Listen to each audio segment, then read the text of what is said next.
नमस्कार, मैं अभिनय आप सबका अभिनय मैच पे स्वागत करता हूँ। कितना परसेंट है? तो 480 को परसेंट नहीं कह सकते, 100 में निकालेंगे, जीरो कट गई, कितना है? 48%। तो ये तो हो गई परसेंट की डेफिनेशन की। परसेंटेज की डेफिनेशन क्या है?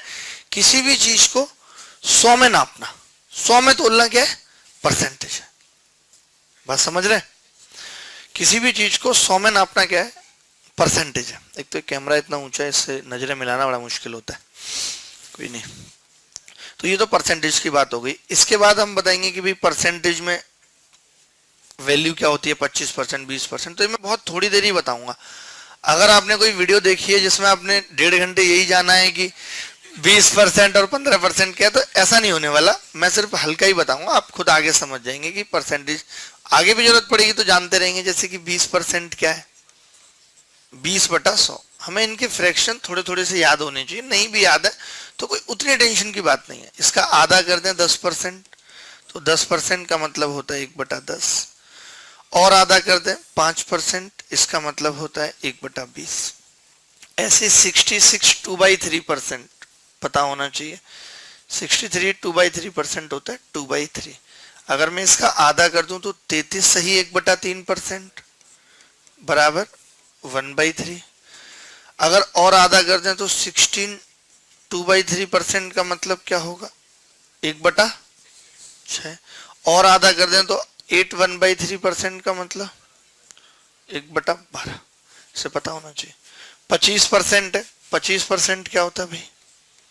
25/100 यानी 1/4। अगर इसका आधा कर दें 12.5%, 1/8। और आधा कर दें 6.25% तो 1/16।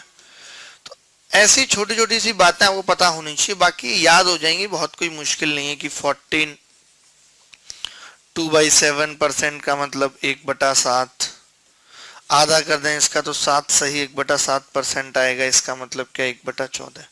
से छोटी छोटी सी बातें आपको पता होनी चाहिए, आप लिख लो।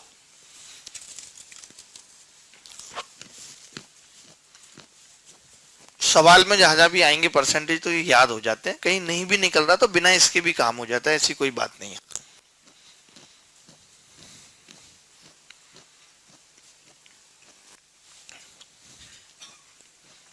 कोशिश करा करें कि क्वेश्चंस के जो भी मैं लिखता हूँ इसकी फोटो ले लें। हमने अब ये डिजिटल बना लिया, आप भी अपने आप को डिजिटल बनाइए। मल्टीमीडिया फोन होना कोई बहुत बड़ी बात नहीं है। कादर जी, आप समझ रहे हैं? Very good.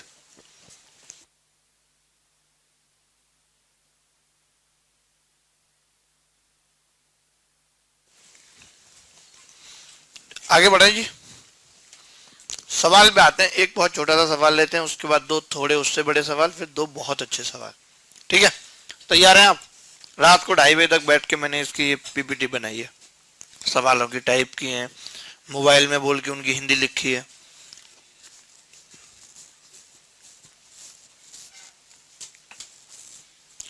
हम सवाल पे पढ़ रहे हैं जी। कहाँ गया हमारा परसेंटेज? ये रहा, स्लाइड नंबर 1। देखिए, बहुत आसान सा सवाल आपके सामने आया है। सवाल ये है दोस्त कि after an increment of 16.66%, 16.66% in the cost of a machine, it becomes rupees 5656. Find the initial cost of machine. इसका मतलब है कि यदि एक मशीन की कीमत 16.66% बढ़ जाने के बाद 56 रुपए हो जाती है तो मशीन की कीमत पहले कितनी थी, ये बताना है। देखो भाई, इस बात का क्या मतलब है, पहले आप सवाल देख लो, कॉपी करना है, स्क्रीनशॉट लेना है, जो फोटो खींचनी है, कोई दिक्कत नहीं। देखिए 16.66%, ये वही चीज है कि 16.66% लिखने में प्रॉब्लम हो रही थी इसलिए लिख दिया। आपको पेपर में क्या लिखा मिलेगा? 16 सही 2/3%, ये लिखा मिलेगा। आप ये जानते हैं कि 16 सही 2/3% का मतलब कितना होता है भाई? 1/6। तो कोई अगर मुझे कह रहा है कि किसी चीज की कीमत 16.66% बढ़ गई, इस बात का मतलब है कि 100 पे 16.66% बढ़ गई। अब हमने इसको लिख दिया 1/6। जितना 100 पे 16.66% है उतना ही 6 पे क्या है? 1 है। यानी 6 पे 1 का बढ़ना ही 100 पे 16.66% बढ़ना है। तो 6 पे 1 के बढ़ने का मतलब क्या हुआ कि अगर किसी चीज की इनिशियल कीमत 6 रुपए है तो बाद में 1 बढ़ के वो कितनी हो जाएगी, 7 हो जाएगी। ये कह रहा है जी। अगर किसी चीज की कीमत 6 से 7 हो जाए तो हम बोलेंगे कि वो 16.66% बढ़ी है। यही मतलब है। अब हुई कितनी है जी कीमत, 56 हुई है। तो 7 की वैल्यू 5656 है, 7 यूनिट की वैल्यू। तो आप भाग लगा सकते हैं, 1 यूनिट कितना आ जाएगी, 7 अट्ठे 56। कई बच्चा ना ऐसे लगाता है 7 अट्ठे 56 फिर अट्ठे 56। वो ये नहीं देखता कि बीच में ना जाने की जीरो भी आएगी। कविता मैडम ने आपको भाग लगाना सिखाया होगा कि बेटा जब आप 56 में भाग लगा देंगे और 5 कॉपी करेंगे तो ये जीरो, ना जाने की जीरो, अनजाने की जीरो। 1 की वैल्यू 808 है तो 6 की कितनी हो जाएगी, 6 अट्ठे 48 और 48। This one answer. Anybody else जिसको समझ में नहीं आई बात?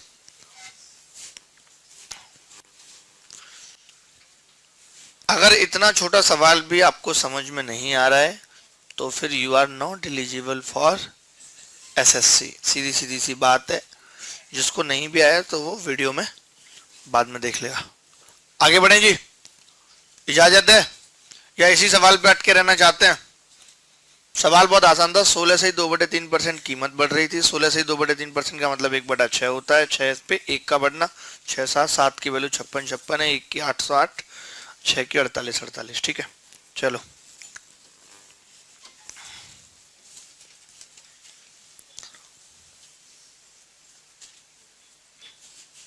ये देखो आप सवाल कह रहा है कि student required 36% marks to pass in an examination. He scored 24% marks and failed by 130 marks. Find the passing marks. एक विद्यार्थी को एक परीक्षा में उत्तीर्ण होने के लिए 36% अंक की जरूरत थी और वह 24% अंक लेके आया तथा वह 130 अंक से अनुत्तीर्ण हो गया तो उत्तीर्ण अंक कितने थे? आसान सवाल है बहुत, कोई कठिन सवाल नहीं है जरा भी। उधर ले जाके इस सवाल को हम रेड पेन से करेंगे क्योंकि मास्टर कॉपी चेक कर रहा है यहाँ पे, तो रेड पेन होगा। ठीक है जी। आप बताइए इतना आसान आपने बताया ऐसे सवाल देखे होंगे और आपको लगता होगा बहुत आसान सवाल होते हैं ना। ऐसे 2 सवाल लेके आया हूं मैं और आप बताना कितने आसान है। सिर्फ ऐसे ही जो कि पास हो रहा है, कोई बच्चा फेल हो रहा है, कि इस पे भी कठिन सवाल बन सकता है, इस पे भी अच्छा सवाल बन सकता है जो वो पेपर में सोचने पे मजबूर कर देगा। एक विद्यार्थी को एक परीक्षा में उत्तीर्ण होने के लिए 36% अंक की जरूरत है। कितने अंक की? 36%। और वो आदमी जी कितने लेके आ रहा है? 24% लेके आ रहा है। तो आप बताइए फिर कि जो आदमी को 36% की जरूरत थी और लेके आ रहा है 24%, कितने परसेंट से फेल हो जाएगा? तो आपका जवाब होगा जी ये 12% से फेल हो जाएगा। हो जाएगा नहीं? 12% से फेल हो जाएगा। मैं हर टाइप के 1-1 2-2 सवाल कराऊंगा, फिर आपको जो सीट मिलेगी वो आपको करने हैं फिर सवाल। ठीक है, तो 36% और 24%, 12% से फेल हो जाएगा। जबकि ये फेल कितने से हुआ है जी? 130 अंक से फेल हुआ है। यानी कि हम ये कह सकते हैं कि 12% की वैल्यू ही कितनी है? 130 है। सवाल में हमसे पूछा गया है तो उत्तीर्ण अंक कितने थे? पास होने के लिए कितने मार्क्स की जरूरत थी? हमें पता है पास होने के लिए जी जरूरत थी 36% मार्क्स की। ये 36% मार्क्स की जरूरत थी पास होने के लिए। तो 12% की वैल्यू 130 है। अगर मैं 3 से गुणा करता हूं इधर तो 36% कितने के बराबर आ जाएगा? 390। इधर भी 3 से कर देंगे। एक भी बच्चे को अगर डाउट आ रहा है तो वो बच्चा गलत है जी, मैं नहीं। क्योंकि मैं सवाल भी पढ़ रहा हूं, सवाल समझा भी रहा हूं, सवाल क्या कह रहा है, फिर सवाल कर रहा हूं। इससे ज्यादा और बेसिक मेरे बस की बात नहीं है। It's not my cup of wine. A student को 36% मार्क्स की जरूरत थी और वो 24% लेके आया। इस बात का मतलब है कि वो 12% कम लाया, इसीलिए फेल हो गया 130 से, यानी कि 12% ही 130 है और 36% पास होने के लिए चाहिए। तो 12% कितना हो जाएगा, 12% 130, 36% 390। क्लियर है जी? आगे बढ़े, इजाजत है आपकी। वैसे तो हम सुनते नहीं किसी के बाप की। आगे बढ़ते हैं।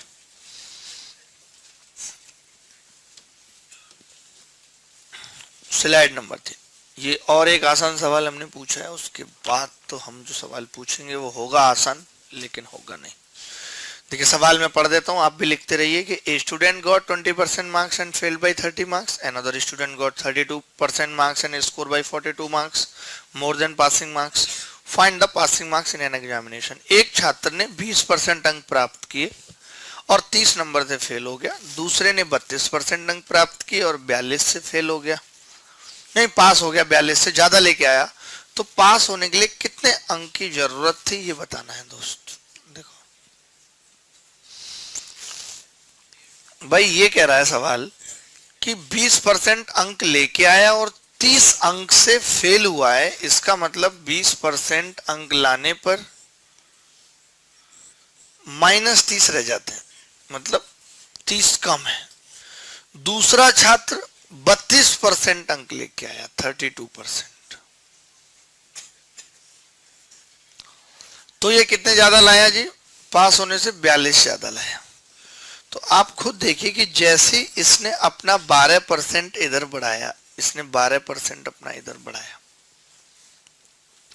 तो इसने ये 30 मार्क्स भी कवर किए होंगे पहले तो, जो पास होने में भी 30 कम थे, और 42 और ज्यादा ले आया, यानी कि टोटल 72। ठीक है, आपको अगर ये समझ में नहीं आ रहा कि 72 कैसे आएगा, आप 12 ही लिख रहे हैं, तो आप ऐसा करिए, इसमें से इसको घटाइए। 32 में से 20 घटाएंगे 12%, और 42 में से -30 घटाएंगे 72। ठीक है, तो 12% की वैल्यू कितनी है जी, 72 मार्क्स। अगर 12% की वैल्यू 72 है तो आपके ऊपर है कि आप चाहे तो 1% की निकाल दो। 1% की कितनी होगी जी, हो गया नहीं हो गया। अब हमारे पास दो तरीके हैं, देखिए मैं सिखाऊंगा आपको क्या क्या और इस सवाल में पूछा जा सकता था। जैसे इस सवाल में पूछा गया केवल पास होने के लिए अंक, तो 1% की वैल्यू 6 है और मैंने इस 20% की निकाल दी, तो आप बोलेंगे जी 120 आ जाएगी। यानी कि जब ये बच्चा 20% अंक लेके आया था, ये वाली लाइट ऑफ करनी पड़ेगी क्या,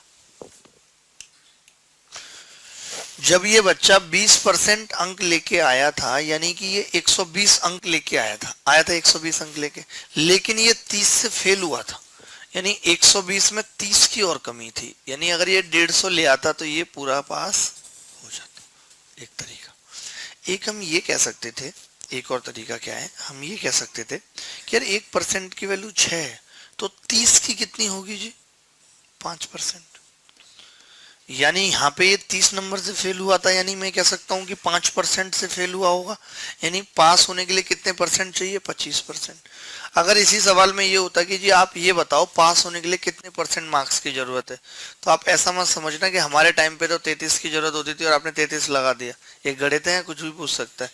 तो 25% की जरूरत है, क्योंकि 30 मार्क्स कितने के बराबर है, 5% के। 30 मार्क्स कितने के बराबर है, 5%। तो 20% मार्क्स पहले से ला रहा था, 5 और ले आया तो 25 पे पास हो जाएगा। अब मुझे पता है 1% की वैल्यू 6 है, तो 25% की कितनी हो जाएगी, 150। यहां से भी 150 निकाल सकते। बोलो एक बार और समझाता हूं, पहले आप नोट कर लो। देखें भाई, 20% मार्क्स लेके आया था तो 30 से फेल हो गया, -30, फिर 32% लेके आया तो +42 ज्यादा ले आया, यानी 12% इधर बढ़ा तो इधर 72 बढ़ गया, 30 ये कवर हुआ और 42 ये, तो 32%, 1% की वैल्यू आ गई 6। फिर हमने कहा 20% की निकाल दी 120, और 120 जब लेके आया तब 30 से फेल हुआ, यानी कि 150 पास होने के लिए चाहिए। हम चाहते तो 32% की भी निकाल देते, लेकिन वो गुणा हो नहीं रही थी आसानी से, इसलिए नहीं निकाला। नहीं तो 32% की निकाल के 42 घटाते तो भी 150 आता। चलिए ये तो आसान सवाल। अब एक सवाल आप देखिए, ये सवाल आपके मतलब का है कि ऐसे सवाल का उत्तर आप क्या लगाएंगे। 3 सवाल हो गए, चौथा सवाल ये देखो, मैंने टाइप किया जी, कहीं गलती हो तो माफी देना। सवाल है कि ए, बी और सी 28% वो मोबाइल से टाइप करो ना तो ऐसा सी कर देता है, मैं इसको हटाना भूल गया। आप मोबाइल से बोलते होंगे जब किसी को भी लिखना है कुछ, तो आजकल मोबाइल अपने आप ही टाइप कर देता है, मैं आ रहा हूं, उधर से आवाज आती है मत आ। ए बी और सी 28%, 36% और 53% एक एग्जाम में बैठते हैं। बी और सी एग्जाम पास करते हैं लेकिन ए फेल करता है। वन ऑफ देम, उनमें से कोई एक 33 नंबर से पास करता है और ए 17 मार्क्स से फेल करता है। तो पास होने के लिए कितने मार्क्स की जरूरत थी?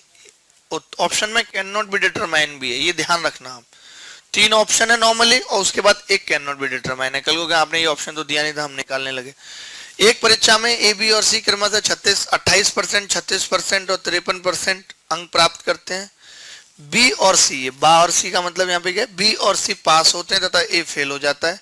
यदि उनमें एक से 33 अंक से पास हुआ है, एक से का कोई मतलब नहीं, उनमें से एक से हटा दो, 33 अंक से पास हुआ हो तथा ए 17 अंक से फेल हुआ हो, तो परीक्षा में पास होने के लिए कितने अंक की जरूरत थी? ये सवाल देखते हैं।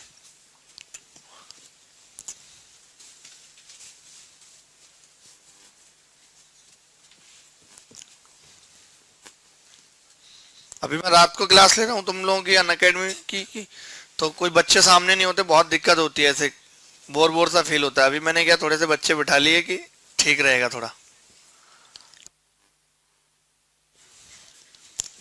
बताएं भाई क्या उत्तर आएगा?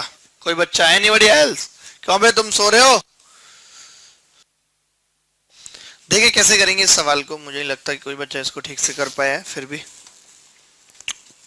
इसको हम पीले पेन से करते हैं। सवाल क्या है पहले एक बार सवाल देख लेते हैं, थोड़ा सा छोटा कर देता हूँ सवाल, इतने में भी देख सकते हैं आप, कोई बड़ी बात नहीं है। ठीक है, सवाल ये कह रहा है कि एबीसी, ए कितना स्कोर करता है जी? 28%। और जी बी कितना स्कोर करता है? 36%। उसके बाद जी सी कितना स्कोर करता है? 53%।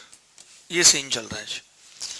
ठीक है, बी और सी पास होते हैं, ये तय है, बिल्कुल ठीक बात है जी। 36 लाए 53 लाए, पास होना तय है। इनमें से कोई एक 33 नंबर से पास करता है जबकि ए 17 से फेल करता है। देखो अब इसमें मानना पड़ेगा, ये सवाल कुछ ऐसा ही है कि मानना पड़ेगा अब आपको, आप ऐसे नहीं कह सकते।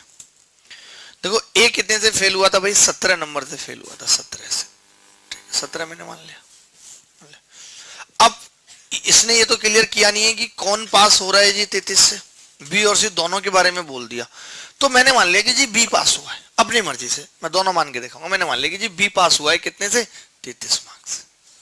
अब आप ही बताइए कि इसके बीच का गैप कितना है जी? 8%। और इसके बीच का गैप कितना है जी? 70, 33, 50। यानी 8% की वैल्यू कितनी है? 50। मानते कि नहीं मानते? 8% की वैल्यू कितनी है? 50। और तो कुछ दिया नहीं है। ठीक है, अगर 8% की वैल्यू 50 है तो हम क्या निकाल सकते हैं? इसका मतलब तो ये आ गया कि इसके और इसके मार्क्स के बीच का अंतर कितना है? 50, जो कि कितने के बराबर है? 8% के। तो 17 की वैल्यू कितनी हो जाएगी? 17 की वैल्यू लगभग होगी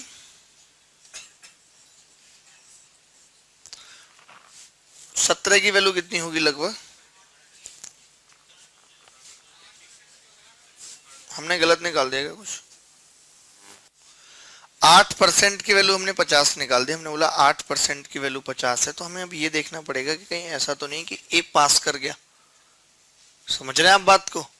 ये 36 वाला 33 मार्क्स से पास हुआ है कि नहीं हुआ? 33 मार्क्स से पास हुआ है। इसका मतलब पास होने के लिए कितने परसेंट की जरूरत है, ये मुझे निकालना पड़ेगा। पास होने के लिए 33 की वैल्यू अगर मैं निकालूं तो आप बोलेंगे 8/50 और 33। ठीक है, तो मुझे ये बताओ कि ये 28 से ज्यादा आ रहा है या कम आ रहा है, बस हमें इतना देखना है और कुछ नहीं। अगर मैं इसको और 2 से गुणा कर लेता हूं तो ये कितना हो जाएगा? 33 गुणा 16, थोड़ी सी डिजिट गलत हो गई, बटा 100। अभी देखते रहो, फिर दोबारा समझाऊंगा। 16 तिया 48 का 8 हासिल, 4, 16 तिया 48 और 4 52 बटे 100, 5.28। यानी कि ये बंदा तो फिर भी फेल होगा। देखिए इससे क्या पता चल गया हमें, ये पता चल गया कि 5.28% 33 की वैल्यू है, 33 ज्यादा लेके आया है, यानी पास होने के लिए कितने परसेंट मार्क्स की जरूरत है? 31 पॉइंट कितना हो गया, लगभग 31.72, इतने की जरूरत है। तो अब आप खुद बताओ कि ये बंदा फेल होगा या नहीं होगा? होगा फेल।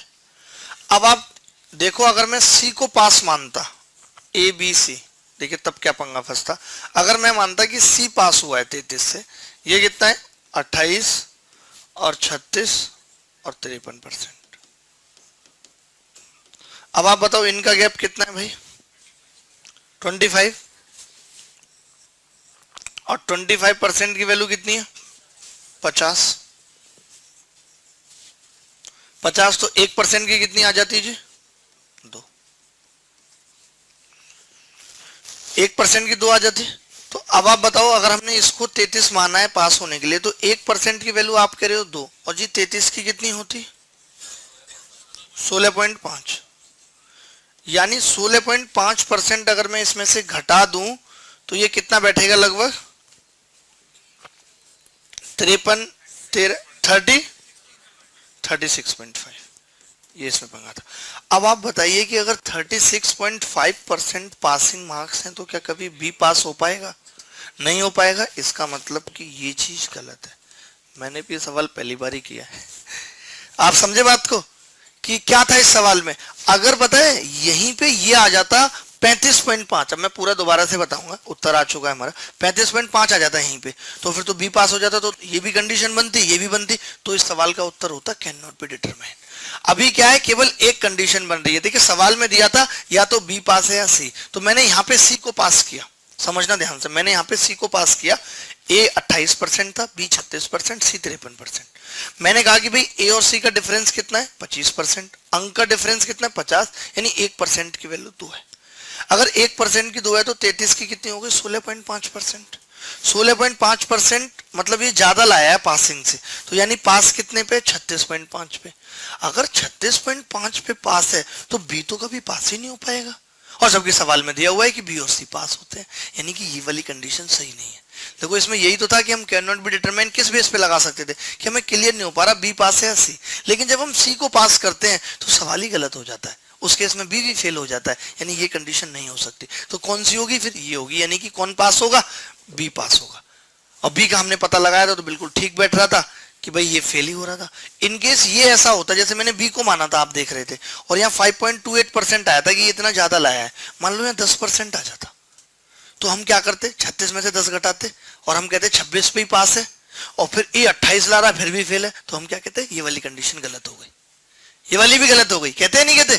क्योंकि ये तो फेल हो रहा है, ये को फेल होना चाहिए। लेकिन यहाँ पे क्या हुआ था? 5.28% जब मैंने इसमें से घटाया था तो 31 पॉइंट समथिंग आ गया था, यानी कि ये फेल है अभी भी। तो ये कंडीशन सही थी। या तो आप पहले आपका लगे कि आपने सी चेक किया, झट से पता लग गया, इसका मतलब ये वाला तो होगा ही होगा। ये मैंने कैसे निकाला? ये मैंने देखा कि 33 आप लगभग में भी निकाल सकते थे। देखिए जैसे 50% की वैल्यू 8 है तो हम लगभग में भी निकालते तो भी ये फेल ही आता, उस केस में भी कोई ऐसी बात नहीं होती। मैंने तो एग्जैक्ट निकाल दिया कि 50 मार्क्स की वैल्यू 8% है तो 33 की कितनी होगी? 33 गुणा 8/50 यानी 5.28%। तो हमें पता चल गई कंडीशन तो ये है जहां पे 8% की वैल्यू कितनी है दोस्त? 50। और पूरे पास होने के लिए मार्क्स कितने चाहिए होते हैं जी? 100%।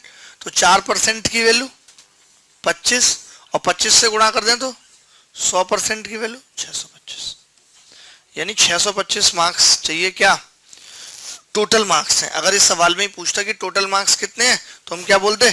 625 है। लेकिन हमसे सवाल में क्या पूछा है जी? Passing marks. तो अब आप बताओ पासिंग मार्क्स निकालने के लिए मैं क्या कर सकता हूं? देखिए 8% की वैल्यू 50 है, तो कोई बच्चा मुझे बता सकता है किसकी निकाल सकते हैं हम? 28 की या किसकी? यहां से हम 28 की निकाल सकते थे। ये लो 7 चौक 28% हमारा कितना हो जाता? 175, और 17 और लेके आएगा क्योंकि 28 पे तो फेल है ना 17 से, तो 17 और लेके आएगा तो प्लस 17 ऐड करेंगे कितना आ जाएगा? 192। 192 इज द राइट आंसर। 192 इस सवाल का सही उत्तर है। आप बोलो तो मैं एक बार और समझा देता हूं। वैसे हमारे पास ऐसे 2 सवाल और हैं, तो मैं चाहूंगा कि कुछ 2 सवालों में भी आप सीखें। एक बार आप फोटो लो, फिर मैं दोबारा समझाता हूं। दोबारा देखते हैं भाई सवाल क्या था। सवाल बहुत मस्त सवाल था कि एबीसी 28%, 36%, 53% मार्क्स लेके आते हैं, जिसमें हमें ये नहीं पता था कि बी और सी में से पास तो हो रहा है, लेकिन कौन 33 मार्क्स से हो रहा है, क्योंकि वन ऑफ देम यूज किया हुआ था। वन ऑफ देम का मतलब होता है दोनों में से कोई एक ही। आप इंग्लिश में पढ़ोगे जब आएगा, और जो वर्ब आती है वो इसके अकॉर्डिंग आती है कि वन एक है तो सिंगुलर सब्जेक्ट है तो वर्ब भी क्या होगी, सिंगुलर। लेकिन यहाँ पे पास्ट इंडेफिनिट है, इसीलिए पता नहीं चल पाया कुछ। ठीक है, तो बस ये 17 मार्क्स से फेल हुआ था, ये 33 से पास हुआ था। तो मैंने देखा इनके बीच का गैप कितना, 8%। 8% की वैल्यू 50 है, तो देख लिया भाई 8% की वैल्यू 50, यानी इन दोनों के बीच का गैप कितना है, 8% है। तो 17 की कितनी होती, 17 की अगर निकालते, जैसे अभी तो हमने यहाँ से 33 की निकाली थी, हम यहाँ से ऐसा भी कर सकते थे कि लगभग 17 की मैं आपको निकाल के बता देता। तो आप कहते हैं यार 17 की तो लगभग 3 ही आ जाएगी, 3%, यानी पास होने के लिए कितना चाहिए, 31% चाहिए, नहीं चाहिए। और ये बी कितने ला रहा है, 36, तो पास तो है ही। यहाँ से भी क्लियर था, हम वो ना करके 5.28 वाला 51 के निकाल देते, तो मुझे पता चल जाता है ये कंडीशन बिल्कुल सही है। चलो अब अगला सवाल आप करो ना यार, हटाओ एक सवाल आप करो, आप खुद मजा आएगा यार। कौन सा सवाल था ये, चौथा, 5वां सवाल पे हम जा रहे हैं। ले लो, आजा भाई जल्दी जल्दी। पी क्यू और आर 36%, 41% और 51% मार्क्स लेके आते हैं। आर पास होता है, क्यू फेल होता है। वन ऑफ देम 21 मार्क्स से फेल होता है, आर 39 से पास होता है। व्हाट इज द, अब देखिए अगर पास फेल पे भी सवाल आएगा अगले स्तर का तो फिर ऐसा ही आएगा। अब वो नॉर्मल सवाल नहीं आने वाला जो हम पहले करते थे, वक्त बदल चुका है। और वैसे भी अब टीसीएस पेपर ले रही हो तो अर्थमेटिक जैसे वो बैंक में डालती है, टिपिकल ऐसे सवाल आने की पूरी उम्मीद है। बैंक में ऐसे सवाल आते हैं जिनमें सवाल के बीच में भी रीजनिंग लग रही है। इस सवाल में भी तो हमने रीजनिंग लगाई ना, रीजनिंग लगाई भाई हमने इस सवाल में।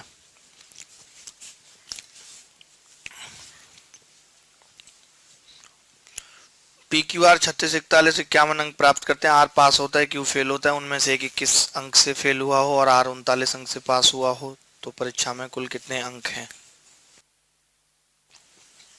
देखिए भाई कैसे हमें सवाल को करना चाहिए, आप कॉपी कर लीजिए आराम से सवाल।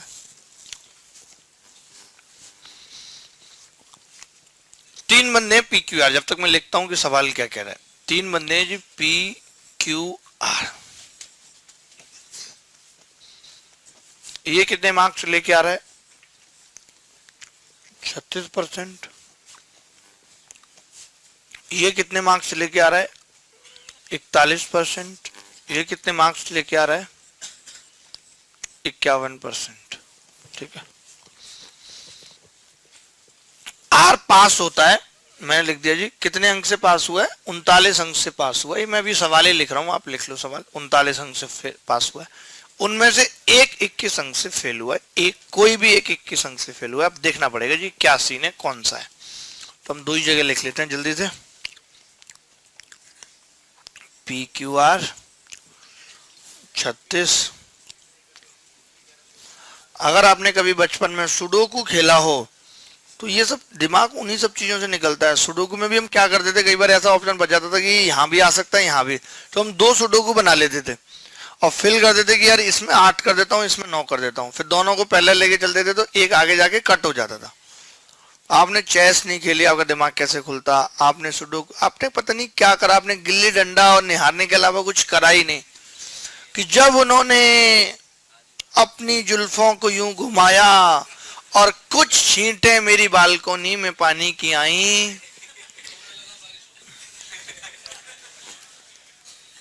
देखें भाई, उनमें से एक 21 अंक से फेल हो जाता है, तो मैंने पहले मान लिया कि ये कमबख्त फेल हो गया 21 अंक से। क्यों मान लिया मैं, मेरी मर्जी जी, बीच सड़क पे।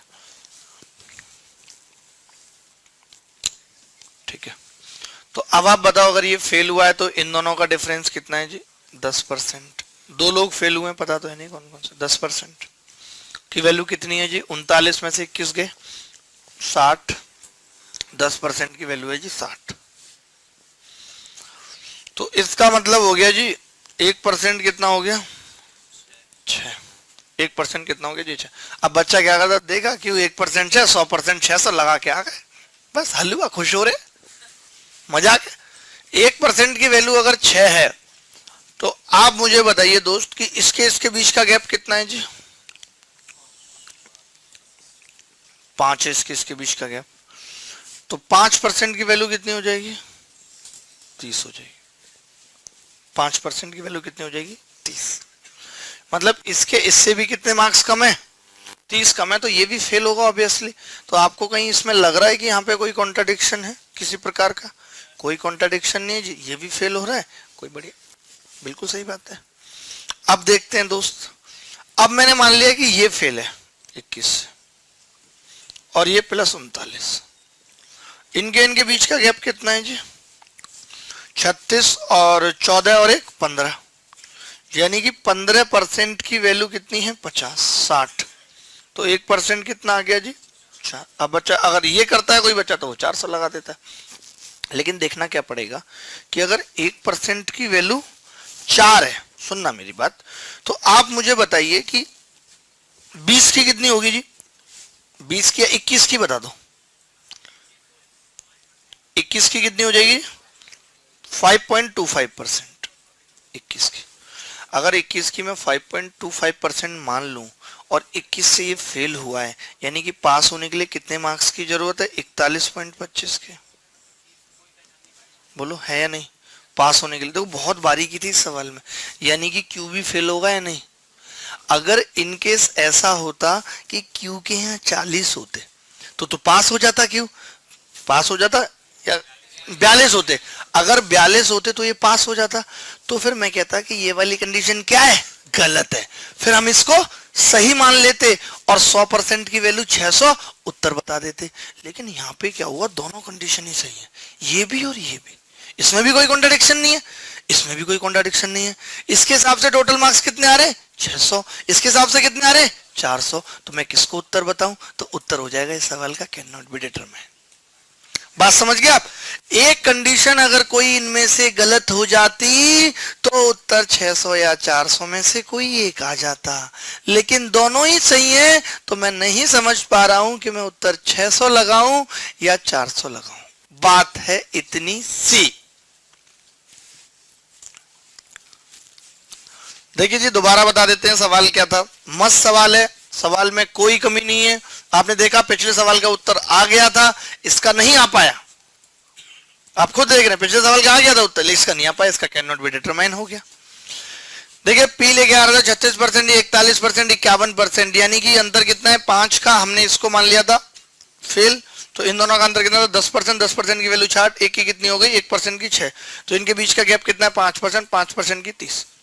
तो हमने कहा कि ये भी 5% लाके क्या, जब ये फेल है तो ये भी फेल होगा, इसमें तो कुछ सोचने की जरूरत ही नहीं थी। अगर आपने क्यू को फेल मान लिया तो पी के तो मार्क्स उससे कम है, ये तो फेल हो गई। ये तो जो हम कर रहे थे 1% चाहिए, तो हम इसलिए कर रहे थे ताकि 100% निकाल सकें 600। लेकिन अभी कंफर्म तो है नहीं कि भाई ये फेल हुआ है ये फेल हुआ है, तो हमने कहा चलो पी को फेल कर लेते हैं। तो पी वाली कंडीशन भी क्या हो गई? सही साबित हो गई, क्योंकि 15% की वैल्यू 60 थी, 1% की 4, यानी 21 मार्क्स की वैल्यू आ गई 5.25%। यानी पास होने के लिए कितना चाहिए? 41.25, और ये 41 लाया, यानी कि फेल। अगर कोई बच्चा अप्रॉक्स भी निकालेगा तो भी फंस जाएगा, क्योंकि वो 21 की वैल्यू अगर उसने 5 लिख दी और 36 में 41 जोड़ा तो वो सोचेगा 41 पे तो पास हो रहा है, क्यों 41 लाया, फेल करना है, गलत है। सही है, एग्जैक्ट निकालना पड़ेगा। बात समझ रहे हैं आप मेरी? मैं क्या कहना चाह रहा हूं, समझना पड़ेगा दोस्त। अगर नहीं समझ रहे तो कोई बात नहीं, हम अगले सवाल की तरफ बढ़ते हैं। इजाजत है?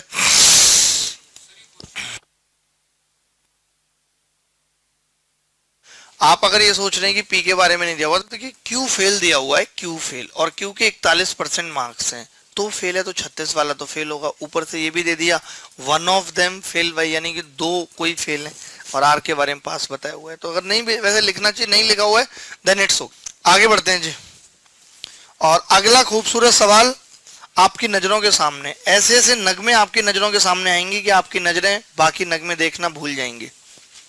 एक सवाल और आप कर लो। अब मैंने 2 समझा दिया, अब मैं उम्मीद करूंगा कि अब आपसे सवाल हो जाना चाहिए जी। या आप लिख लो, इसकी फोटो ले लो आप, और ये आपने घर से करना है जी। कुल मिला के बात इतनी है। ये अलग टाइप का, थोड़ा सा अलग है उससे, तो आप फोटो ले लो इसकी, जल्दी से कॉपी कर लो, मैं पढ़ देता हूं। ये आपने घर से करना है। पी क्यू और आर स्कोर 32%, 40% और 48% in an examination respectively. Q and R pass the examination but P fail if one of them Q and R got 37 marks more than the passing marks, and P failed by 23 marks. If the total marks of the exam are more than 300, इसमें देखिए एक condition और डाल दी, इससे उत्तर निकल आएगा find the passing marks. एक परीक्षा में अब आप देख लेंगे कि दो कंडीशनों में अगर किसी में भी 100% की वैल्यू 300 से कम आ रही है तो उस कंडीशन को हम कंसीडर नहीं करेंगे। तो इस सवाल का उत्तर निकलेगा जरूर, क्योंकि एक कंडीशन ये इन्होंने डाल दी इस सवाल में। ये रही।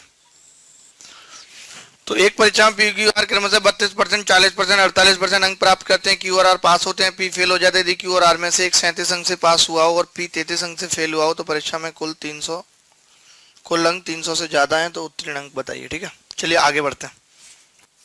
कर लीजिएगा इस सवाल को, ये भी बहुत अच्छा सवाल है। ठीक है, एक दो सवाल जब तक खुद से नहीं करेंगे तब तक बात नहीं बनेगी, मजा नहीं आएगा। आपको खुद से पढ़ना पड़ेगा भैया, हर चीज खुद से करनी पड़ती है इस दुनिया में। नौकरी लगती है तब शादी होती है, सब कुछ खुद से है। ऐसा नहीं है कोई कि नौकरी नहीं लगी और आपकी शादी आलिया भट्ट से हो गई। देखें जी एक और सवाल। वाह, ये मेरे फेवरेट सवालों में से आते हैं। इस सॉल्यूशन में यहाँ पे आपको एक कंसेप्ट बताऊंगा जो आगे आने वाले काफी सारे सवालों में लगेगा।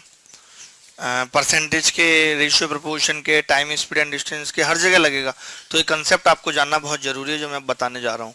सवाल पढ़ देता हूँ। Solution contains 18% of salt from which 25 kg of water is removed. The quantity of salt remains 24% in the solution. Find the initial quantity of solution. एक घोल में 18% नमक है, इसमें से 25 किलोग्राम पानी उड़ा दिया, अब उसमें नमक की मात्रा 24% रह गई, तो प्रारंभ में कितना मिश्रण था। तो देखिए आप एक चीज, आप सवाल कॉपी करते रहिए, मैं आपको एक चीज बताना चाहता हूं। वो क्या है कि नमक की मात्रा अगर मैं आपसे पूछूं कि कैसे निकलेगी क्वांटिटी ऑफ सॉल्ट, तो आपका जवाब होगा कि आप बोलेंगे जी क्वांटिटी निकलेगी जितना टोटल क्वांटिटी है और उसका जितना परसेंट दिया हुआ है। अगर मैं आपसे पूछूं पहले वाले में नमक की मात्रा क्या होगी, तो आपका जवाब होगा जी टोटल का 18%। यही होगा, टोटल का 18%, तो टोटल गुणा परसेंट, यही तो मैं बोल रहा हूँ। ये आप देख लो, अगर मैं पूछता हूँ कि पहले घोल में नमक कितना है तो आप बोलोगे टोटल गुणा 18%। मैं बोलूंगा दूसरे घोल में कितना है तो आप बोलोगे उसका टोटल गुणा 24%। ये बोलोगे या नहीं बोलोगे भाई? बोलोगे। अब आप बताइए, कभी भी जब वाष्पीकृत किया जाता है या एवेपोरेट किया जाता है, यहाँ पे ये रिमूव्ड की जगह वर्ड आ जाना चाहिए एवेपोरेट। एवेपोरेट किया जाता है, वाष्पीकृत किया जाता है, तो पानी उड़ता है, नमक वही रहेगा, नमक में कोई चेंज नहीं होगा। यानी कि इस टाइप के सवालों में क्या होगा, क्वांटिटी ऑफ सॉल्ट क्या होगी, फिक्स होगी, वो नहीं बदलेगी। आप जानते हैं कि अगर दो चीजों का मल्टीप्लिकेशन कांस्टेंट है, इस बात का मतलब होता है कि एक को बढ़ाओ तो दूसरी घटती है। जैसे 15 और 8 है, इनका मल्टीप्लिकेशन क्या है जी, 120 है। मैंने बोला अब जी 12 गुणा 10, इनका भी 120 है। तो आपने देखा मैंने 15 को 12 किया तो 8 से 10 हो गया नहीं। एक चीज को मैंने घटाया तो दूसरी बढ़ गई, तभी मल्टीप्लिकेशन कांस्टेंट रह सकता है। अब आप बताइए 15 और 12 का अनुपात कितना है जनाब, 5:4। 3 पंजे 15 और 3 चौक 12। अगर आप बोलो तो पेन की टिप थोड़ी सी मोटी कर लेता हूँ जिससे आपको और अच्छा देखे। ठीक है, 5:4। तो आप बोलोगे 8 और 10 का अनुपात कितना है जी, 4:5। 4:5 है। तो आपने नोटिस किया कि अगर ये अनुपात 5:4 था तो दूसरा कितना है, 4:5, यानी रेशियो उल्टा हो जाता है। देखिए आगे भी बहुत जगह ये बात काम आएगी कि अगर दो चीजों का मल्टीप्लिकेशन कांस्टेंट है, if the product of two things are constant then their ratio are inverse. समझ रहे कि नहीं? इसका मतलब टोटल क्वांटिटी का रेशियो परसेंटेज का उल्टा होगा, परसेंटेज का रेशियो टोटल क्वांटिटी का उल्टा होगा। ये बात आपके दिमाग में आनी चाहिए। आपने देख लिया यहाँ पे 5:4 था तो उसका कितना हो गया, 4:5। तो जब भी कभी ऐसा सवाल आता है, मुझे पता है नमक फिक्स है, तो मैं आपसे पूछूं कि यार परसेंटेज का रेशियो क्या है, तो आप बोलोगे जी परसेंटेज का रेशियो बड़ा आसान है, क्या है, 18/24 है, यानी 3/4 है। तो मैं बोलूंगा यार क्वांटिटी का क्या होगा, तो आप बोलोगे जी 4/3 होगा। इसका मतलब मुझे पता चल गया कि पहले क्वांटिटी 4 थी और बाद में 3 हो गई है। पहले क्वांटिटी 4 थी और बाद में 3 हो गई, यानी कितनी कम हो गई, 1। और सवाल में कह रहे हैं जी 25 किलोग्राम कम हुई है, 1 की वैल्यू 25 है और पहले वाली पूछ रहा है कितनी होगी, 100 kg। ऐसे हम बहुत सवाल करेंगे। मेरी रिक्वेस्ट है कि आप इस कंसेप्ट को समझें। ना तो कुछ लोग करते हैं इसको रेशियो से, 18 और 82 ले लिया फिर नमक की मात्रा को इक्वल कर देंगे, वहां पे नहीं करना। मैं एक और तरीका बता दूंगा साथ में, लेकिन ये तरीका बेस्ट है और ये बहुत जगह लगेगा पूरे गणित में। जैसे शिफ्टिंग मेथड है ना, उससे भी कहीं ज्यादा जगह ये लगेगा कि जब दो चीजों का मल्टीप्लिकेशन कांस्टेंट होगा तब हम ऐसे करेंगे, बहुत जगह लगेगा। परसेंटेज में ही लग जाएगा 3-4 टाइप के सवालों में। तो आप इस पे एक बार गौर फरमाओ, मैं दोबारा और समझाता हूँ, एक बार नोट कर लो इसको जल्दी से, फटाफट से स्क्रीनशॉट ले लो जैसे भी करना है। देखिए भाई दोबारा से इस सवाल को समझते हैं। क्वांटिटी ऑफ सॉल्ट क्या है, टोटल क्वांटिटी और परसेंटेज, ठीक है। तो हमने कहा कि अगर क्वांटिटी फिक्स है तो आप टोटल क्वांटिटी को बढ़ाओगे परसेंटेज गिरेगा किसी भी चीज में। जैसे आप देख रहे हैं नमक है, अब आपने उसमें से कुछ क्वांटिटी निकाल ली और नमक को वहीं छोड़ दिया तो नमक का परसेंटेज बढ़ जाएगा, कॉमन सी बात है। देखो बड़ा भी 18 से 24 हुआ है क्योंकि नमक तो वही है, परसेंटेज निकलता कैसे, नमक की मात्रा बटे टोटल। अब टोटल आपने कम कर दिया तो भाग छोटी संख्या से लग रहा है तो परसेंटेज ज्यादा आएगा कि नहीं आएगा, बिल्कुल आएगा। तो हमने कहा परसेंटेज का रेशियो था 18 और 24 यानी 3/4, तो क्वांटिटी का हो गया 4 से 3 यानी क्वांटिटी 1 कम हुई है। सवाल में दे रखा था 25 कम हुई है, 1 की वैल्यू 25 है, 4 की कितनी होगी 100। अब इसी सवाल को अगर कोई बच्चा कहता है कि यार मेरे को ये दिक्कत होती है ऐसे करने में, मैं नहीं समझ पाता, तो उसके लिए मेरे पास ये तरीका सबसे अच्छा है। वो भी यही है बिल्कुल कि मान ले वो टोटल क्वांटिटी x है और x का 18% नमक है। मैं अभी भी नमक की मात्रा कोई बराबर कर रहा हूँ, x का 18% नमक है, ठीक है, समझना।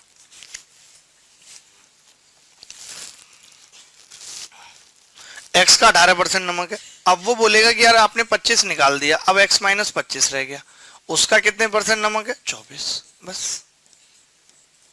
ये करूंगा मैं अब। तो आप देखेंगे परसेंट से परसेंट कट जाएगा जी, 6 या 18, 6 चौक 24, ये 4x होगा, ये 3x होगा, इधर आएगा खाली x, 25 चौका 100। तो आप अगर ऐसे नहीं समझ पा रहे तो ये तरीका भी बहुत अच्छा है, x बराबर 100, यहां से भी सीधे x आ गया कि हमने क्या किया, x का 18% टोटल क्वांटिटी को मैंने x मान लिया, उसमें से 25 कम हुई, x माइनस 25 का 24%, तो x कितना आ गया जी 100। बोलो जरा बोलो तुम्हें क्या हुआ है, क्यों ना तुम समझते।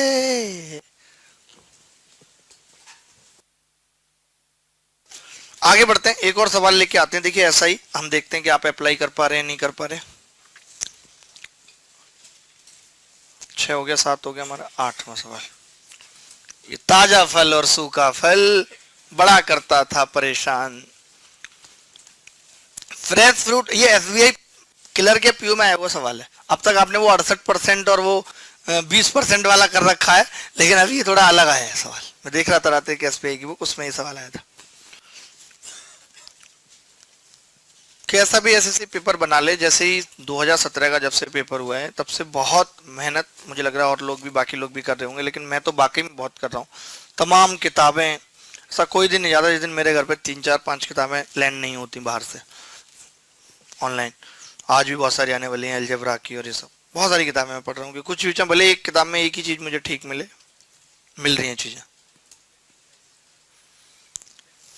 देखो भाई अब इस सवाल को कैसे, जैसे ताजा फल में 90% पानी है और सूखे फल में 20% पानी है, तो 20 किलोग्राम ताजा फलों से कितना सूखा फल प्राप्त किया जा सकता है। देखिए सूखा फल और ताजा फल का पहले मतलब समझ लीजिए। जैसे बादाम है या अदरक है, तो जब हम अदरक को सुखा लेते हैं तो वो सौंठ बन जाती है, तो केवल सूखता पानी है, अदरक की जो मात्रा है वो वही है, अदरक की जो मात्रा है वो वही है, उसमें कुछ चेंज नहीं हुआ। सूखा सिर्फ क्या है, पानी है। आज ब्लू है पानी पानी। तो अब आप देखो भाई, अब आपसे मैं ये कह सकता हूं कि आप मुझसे बोलेंगे कि यार फल की मात्रा ना फिक्स है, क्वांटिटी ऑफ फ्रूट फिक्स है, फल की मात्रा फिक्स है, ये बोलेंगे आप। मैं बोलूंगा चलो यार फिक्स है, मैंने मान लिया। फिर मैं पूछूंगा किस किस बात पे डिपेंड कर रही है, तो आप बोलेंगे जी टोटल क्वांटिटी TQ और उसका परसेंट इस बात पे डिपेंड कर रही है। तो क्या आप मुझे बता सकते हैं कि ये हमने लिख लिया यहाँ पे ताजा फल, ताजा, यहाँ पे हमने लिख लिया सूखा फल। सूखा फल को इंग्लिश में ड्राई फ्रूट कहते हैं, जिन्हें आप खाते रहते हैं, पिस्ता और ये सब चीजें, ठीक है, this is called dry fruit. तो आप मुझे बताइए कि जी ताजे में फल की मात्रा क्या है, परसेंटेज क्या है ताजे फल में, तो आप बोलेंगे 90% पानी है, यानी कि 10% फल है बोलेंगे। फिर मैं बोलूंगा सूखे फल में कितना है, तो आप बोलेंगे 20% पानी है, यानी कि 80% क्या है, ये है। तो रेशियो कितना आ गया जी, 1/8 का रेशियो आ गया। यानी अगर मैं क्वांटिटी की बात करूं तो 8 और 1 है। यानी हम ये कह सकते हैं कि मैं 8 ताजे फलों में से 8 किलो 1 किलो सूखे फल प्राप्त कर सकता हूँ। स्थिति ये है। सवाल में 80 होता, एक जीरो चिपका देता माइका लाल ने जो गलत कर दे, 10 केजी उत्तर आ जाता। लेकिन सवाल में कितना है, 20 किलोग्राम ताजा फल है। अगर 20 किलोग्राम ताजा फल है यानी कि 8 की वैल्यू अगर 20 है तो 1 की कितनी हो जाएगी, 2.5, और यही उत्तर है। कितनी हो जाएगी, 2.5। मैं रिपीट करूंगा बिल्कुल, एक और सवाल भी हम ऐसा कर लेंगे, कोई ऐसी बात नहीं है। मैंने कहा कि देखिए फल की मात्रा फिक्स है, जो फल है पानी सूख रहा है, पानी इवेपोरेट हो रहा है। ताजे फलों में से जब पानी, मैं इधर आके बोल देता हूं, आप स्क्रीनशॉट ले लो। ताजे फलों में से जब पानी इवेपोरेट होता है तब वो सूखा फल बनता है। बनता है नहीं बनता, यानी कि फर्क किस बात का है, सिर्फ पानी का। फल तो वही है, फल की मात्रा फिक्स है, जो किस किस बात पे डिपेंड करती है, टोटल क्वांटिटी गुणा परसेंटेज। तो हमने क्या किया, ताजे और सूखे फल में परसेंटेज का रेशियो निकाल दिया जी, 10 और 80। क्योंकि पानी दे रखा था हमें, पानी थोड़ी फिक्स है, हमें तो पानी दे रखा था, तो 90% पानी है तो फल कितना है, 10%। और सूखा फल में 20% पानी है तो फल कितना है, 80%। यानी कि 1/8। तो क्वांटिटी कितनी होगी, 8/1। 8 की वैल्यू 20 है, 2.5 आ गई। अगर ये कहता कि ताजा फल की क्वांटिटी कुछ है और हमें दे देता कि सूखा फल जो प्राप्त हुआ है वो 2 केजी है, तो हम कहते 1 की वैल्यू 2 केजी, 8 की 16 हो जाते, निकाल देते, कोई बड़ी बात नहीं थी। इसको भी आप x करके कर सकते हो कि भाई x आपने टोटल क्वांटिटी मान ली, x क्यों, 20 है ना इस बार, तो 20 ताजे फल हैं और उनका फल कितना है जी, 20 का 10%, और ये बराबर होगा x वो मान लिया उसका 80%। ये से 8 बार कटेगा और 8 से 2.5 बार कटेगा, तो x कितना आ जाएगा, 2.5 केजी। यहां से भी निकला था। हमने यहां पे से क्या किया, फल की मात्रा को इक्वेट कर दिया कि 20 किलो ताजा फल है जिसका 10% फल है, तो 20 का 10% फल बराबर x का 80%। x दिया नहीं है, वो निकाल लिया 2.5 केजी। कोई डाउट है तो बताओ जी। कई बच्चों को ये होता है कि यार x से करो, इस सवाल को x से करो, उनको x की बहुत पड़ी रहती है। देखिए जिन लोगों को x की पड़ी रहेगी जीवन में आगे नहीं बढ़ सकते, मैं उनको बता रहा हूं, चाहे वो x किसी प्रकार का हो। You can not further proceed in your life if you are following your x। आगे बढ़ते हैं जी और एक सवाल लेके आते हैं। ये सवाल हमारा 8वां सवाल था। 9वें सवाल की तरफ बढ़ते हैं। कहां है बे 9वां, ये रहा। एक और सवाल मैंने दिया, मैंने कहा 68 वाला जब तक आप नहीं करोगे तब वो चैन नहीं पड़ेगा, तो ये आप जरूर कर लो। एक सवाल खुद करोगे तो आपका भी हाथ साफ होगा और आपको अच्छा लगेगा। दोस्त हम तो कर ही लेते हैं हर सवाल।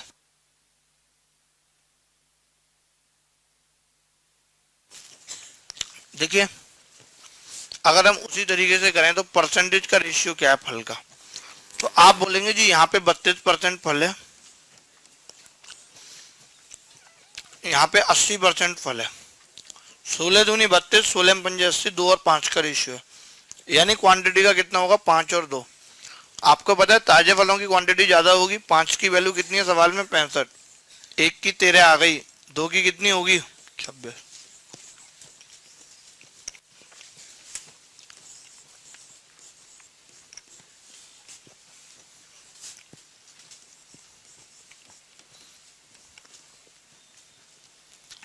पैंसठ का 32% बराबर x का 80%।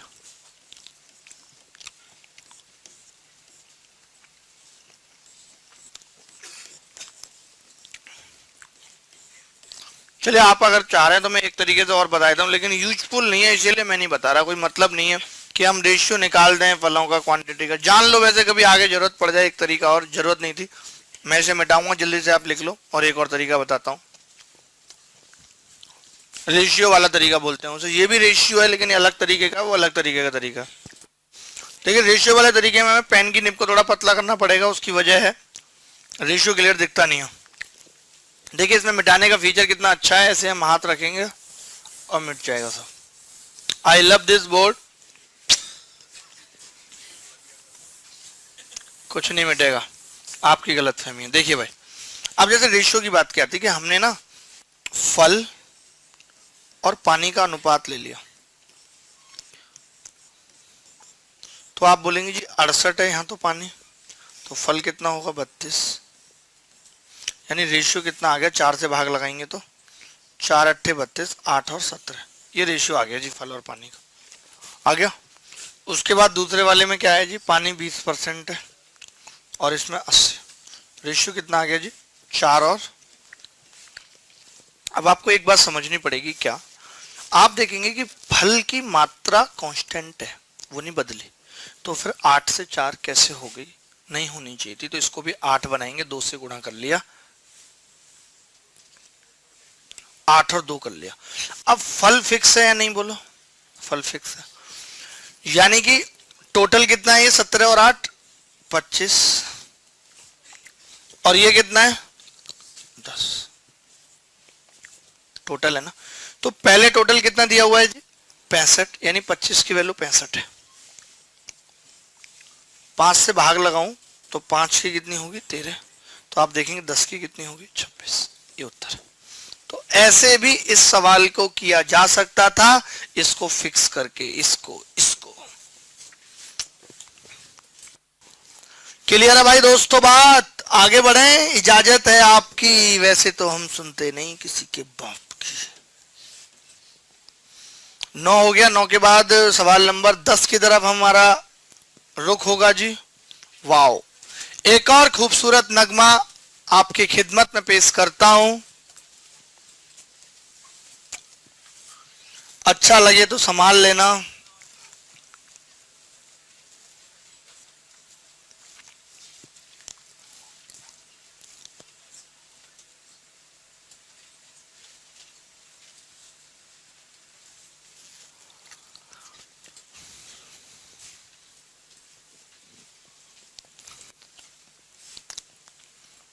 देखिए, मैं नए नए कंसेप्ट पढ़ने हैं, परसेंटेज क्या है, बस एक टॉपिक नहीं है, कंसेप्ट है जो आगे के हमारे चैप्टर्स में काम आता है, इसलिए हम इसे पढ़ते हैं।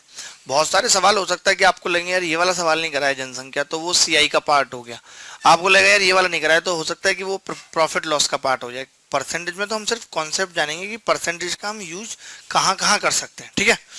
तो अभी आप देखेंगे सवाल कह रहा है कि income of a man is increase by 1800 and payable tax is decrease from 18% to 15% in both case.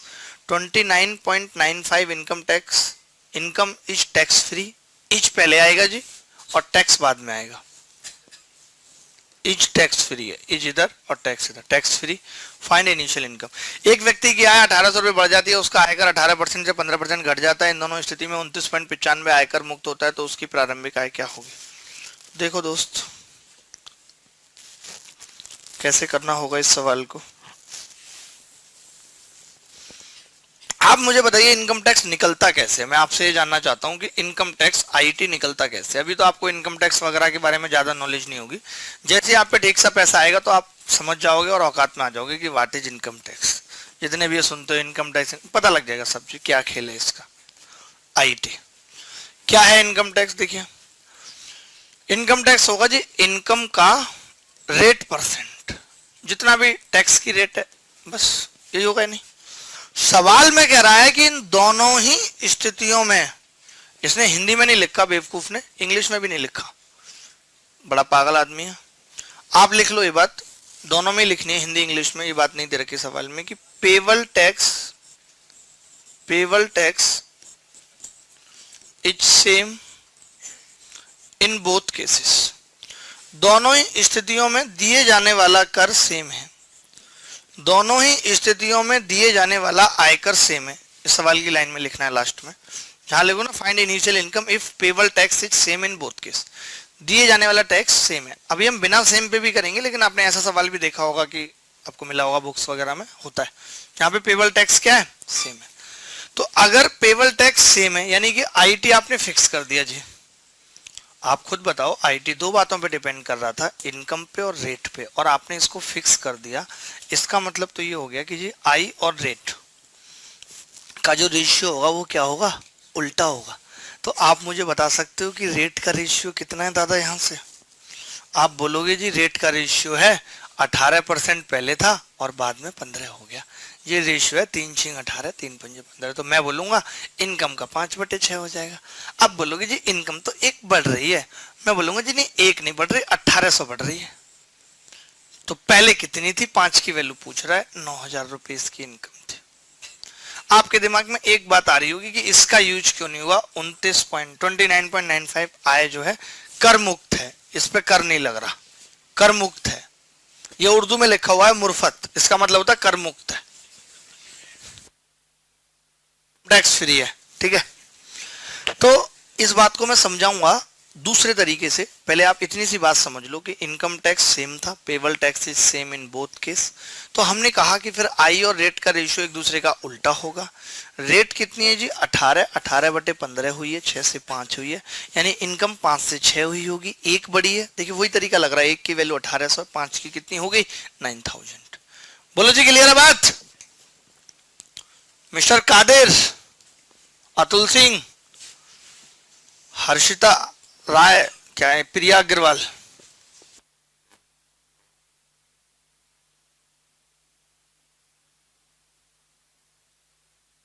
देखो अब मैं एक और तरीके से इस बात को समझाता हूं, शायद तब आप इस बात को ज्यादा अच्छे से समझ पाओगे। देखो ये तो आपने लिख ही लिया होगा, जल्दी से लिख लो अगर नहीं लिखा है तो।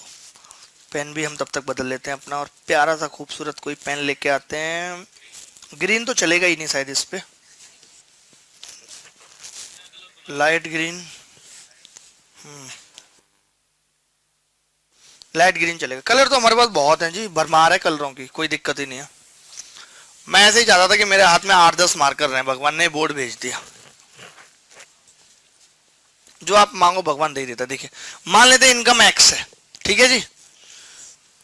अभी इसको थोड़ी देर के लिए 29.95 तकलीफ दे रहा है, तो इसको थोड़ी देर के लिए 30 मान लो, ताकि आपको समझा पाऊं इस बात को, लिखने में दिक्कत होगी नहीं तो मुझे। 30% आया, टैक्स फ्री है। ये तो लिखी इसलिए थी ताकि इसका कोई यूज नहीं था, ठीक है, नहीं दिखेगा। तो मैं कह रहा हूं मैंने इनकम एक्स मान ली, तो आप बताओ 30% इनकम अगर टैक्स फ्री है तो कितने परसेंट पे टैक्स देना है? 70% पे। एक्स का 70% पे टैक्स देना। अच्छा कितना टैक्स देना है? तो आप बोलेंगे जी 18% टैक्स देना है। का 18%, ये पहले वाला टैक्स निकाल दिया मैंने बोला 30% इनकम टैक्स फ्री है, तो एक्स का 70% का 18%, ये हो गया। अभी मैं इस पे और भी सवाल बनाऊंगा खुद से, आप देखेंगे जहां पे मैं चेंज करूंगा कि पहले 30% इनकम टैक्स फ्री थी, अब 20% इनकम टैक्स फ्री है, अनुपात ही है। ऐसे बनने को बहुत सवाल बन सकते हैं, लेकिन जो पेपर में पूछे जा रहे हैं वो यही सवाल पूछे जा रहे हैं। आगे क्या बन सकता है वो भी हम कर लेंगे ताकि आपका दिमाग खुल जाए। तो एक्स का 70% का 18% बराबर। आप बोलेंगे इस केस में भी यही सीन है जी, एक्स आपकी 1800 बढ़ गई है बस, और उसका 70% पे टैक्स जाना है, और कितना जाना है 15%। तो अब आप खुद ही देखेंगे दोस्त कि इसका कोई यूज नहीं रहा, का 70% से कट जाएगा डायरेक्ट। तो कितने परसेंट भी इनकम टैक्स फ्री हो उससे कोई मतलब नहीं है, हम दोनों ही केसेस में फ्री है ना, दोनों केसेस में ही रेशियो तो निकाल रहे हैं, उससे कोई फर्क ही नहीं पड़ेगा। आप बताओ किसी की इनकम का 80% का रेशियो और किसी की इनकम का रेशियो में कोई अंतर हो सकता है? नहीं।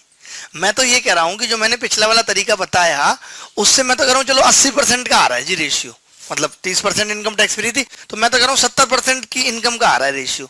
रेशियो ही आ रहा है ना, हम तो कह रहे हैं किसी की इनकम का रेशियो 70% का हो चाहे 100% का हो, रेशियो तो बराबर ही होगा ना भैया। आप देख लो, एक की इनकम 200 रुपए एक बंदे की, एक की 200 है, इसका रेशियो 1:2 है या नहीं? अब मैंने इसका 70% निकाला, इसका 70% 140, 1:2 है या नहीं? ये तो मैं कह रहा हूं कि वहां जो रेशियो आ रहा है मैंने मान लिया आपके अकॉर्डिंग की 70% का आ रहा है, लेकिन वही तो इनकम का होगा। इनकम का रेशियो और 70% का रेशियो होगा तो बराबर ही ना। तो वही चीज यहाँ पे हुई है सेम, कि का 70% से का 70% क्या होगा? कट जाएगा, कट जाएगा, कट जाएगा भैया भैया, ये तो कट जाएगा। अब का से का भी तो काटेंगे, परसेंट से परसेंट भी काटेंगे। 3×5 = 15, 3×6 = 18, 6 से इधर गुणा होगी 6x और 5 से होगी 5x, तो x कितना आ जाएगा? 18×5 = 9000। ये इनकम आ रही थी। ऐसा कोई भी बच्चा है जिसको अभी भी ये बात समझ में नहीं आई तो वो अगले सवाल में समझेगा।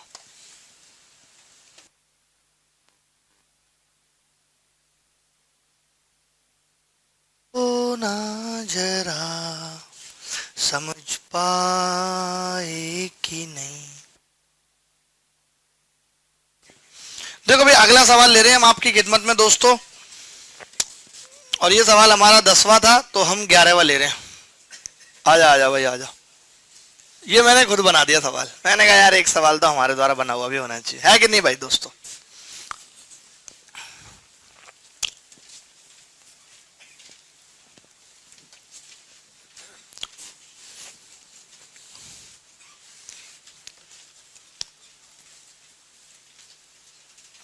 करना जरा इस सवाल का उत्तर कितना आ रहा है,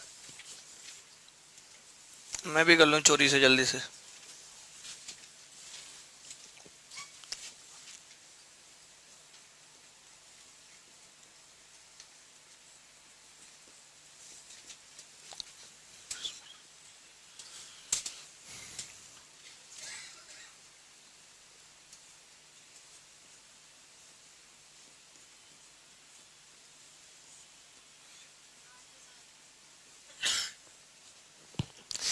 सीरियसली 8,000? मेरा भी उत्तर आ गया। कमाल हो गया, साबुन से लुंगी धोई रुमाल हो गया।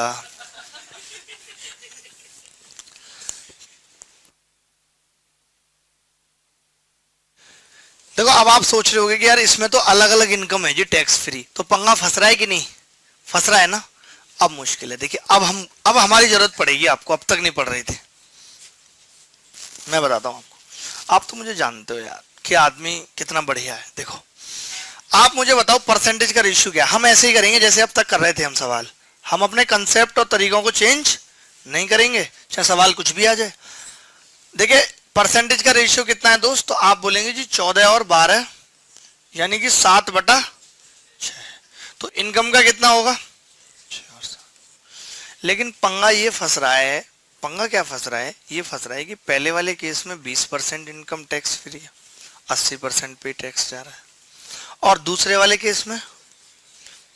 तो आप बताओ अगर इनकम पहले वाले केस में 20% पे टैक्स जा रहा है तो कोई बात नहीं, 6 का 20% कितना होगा 20।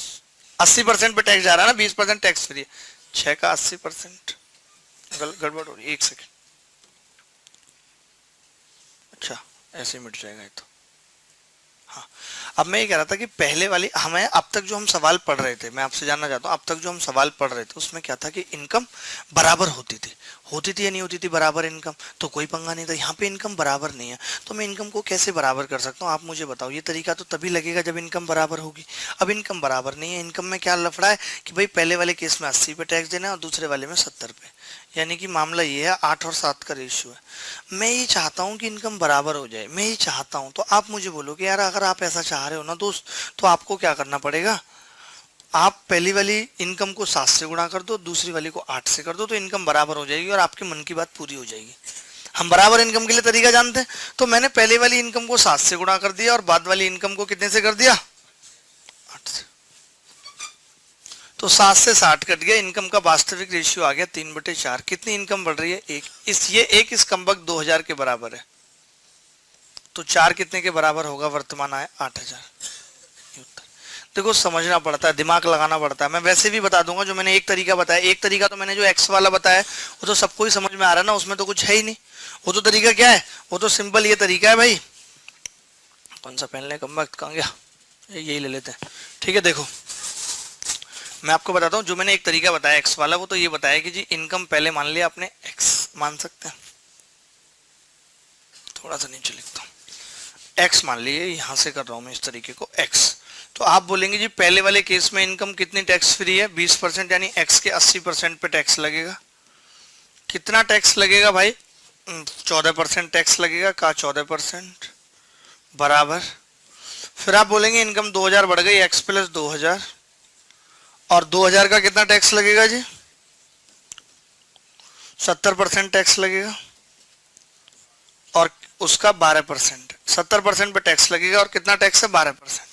तो अब आप खुद देखोगे जी जितने भी का है ना, इन काओं से का काट दो, और ये 0 से 0 कट गई जी, परसेंट से परसेंट दोनों काट दो जी, और ये कितना होगा जी 7, ये कितना होगा जी 6, और 7 से 7 कट गया जी, सब कुछ तो कट गया जी, बचा क्या, ये 3 हो गया जी, और ये 4 हो गया। तो इधर तो 4x बचा है, उधर 3x बचा है, यानी 4x में से 3x जाएगा खाली x, और 3 की गुणा होगी 2000 से 6000, यानी पहले की इनकम आ गई 6000। यहां से x क्या आ गई, पहले की इनकम।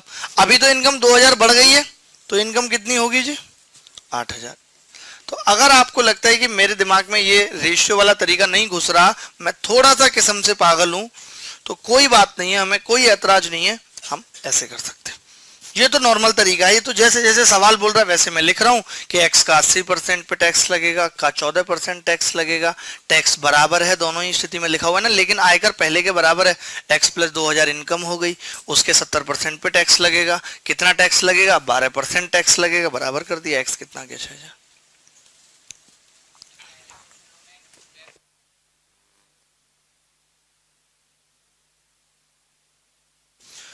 अब आप देखेंगे इस तरीके को मैं दोबारा बता रहा हूं, मैंने बोला कि जी रेट का उल्टा रेशियो होगा इनकम का, तो 7 और 6 तो 6 और 7, लेकिन पंगा क्या फंस गया कि अब की बार इनकम बराबर नहीं थी। हमने क्या किया, इनकम बराबर नहीं है तो हमें किसी ने बताया इनकम का रेशियो 8-7 है। मैंने कहा मैं तो इनकम बराबर करूंगा, तो किसी ने बोला इसको 7 से गुणा कर ले, इसको 8 से कर ले, हो जाएगी बराबर। तो मैंने पहले वाली इनकम को 7 से कर लिया, बाद वाली को 8 से कर लिया। क्या हम इतना दिमाग नहीं लगा सकते? कल को अगले सवाल में ऐसा होगा कि टैक्स सेम नहीं होगा, अभी तो बोला ना बार बार कि आयकर सेम है, टैक्स सेम नहीं होगा, तब क्या करोगे साहब? टैक्स को सेम बना सकते हैं कि नहीं बना सकते? टैक्स किस बात पे डिपेंड करता है? रेट पे डिपेंड करता है, बना देंगे सेम। बोलो, चलो मुझे लगता है कि एक सवाल कर ही लो यार, हटाओ जल्दी से कर लो, जो बच्चा जल्दी से करेगा हम उसे सम्मानित करेंगे, विभूषित करेंगे। विभूषित पता नहीं क्या होता है ये भी। अरे कौन ही रुक जा, कौन ही आ गया था?